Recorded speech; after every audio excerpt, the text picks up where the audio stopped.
మన తెలుగు విందు భోజనాల్లో తప్పనిసరిగా ఉండాల్సిన వంటకం గోంగూర పచ్చడి. అటు కంప్లీట్ వెజ్గా అయినా ఇటు నాన్ వెజ్తో కలిపి వండిన ఆ వంట రుచి అమాంతం పెరిగిపోవాల్సిందే. ఈరోజు మన జనని హోమ్ ఫుడ్స్లో 40 కట్టల గోంగూరతో నిలువ పచ్చడి తయారు చేశాం.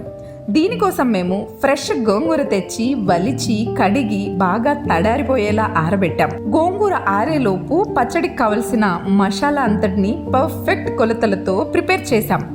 గోంగూరని బాగా ఉడికించి మ్యాష్ చేసి అందులోకి మసాలా పొడిని యాడ్ చేసి పోపు వేసాం. పోపులో ఎండుమిర్చి, వెల్లుల్లి, కరివేపాకు, పప్పు దినుసులు ఇవన్నీ చూస్తుంటే ఆ పచ్చడి చాలా కలర్ఫుల్గా అనిపిస్తుంది.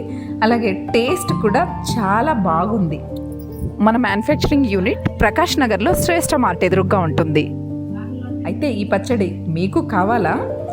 ఆర్డర్ పెట్టేసుకోండి, మరి లేట్ ఎందుకు.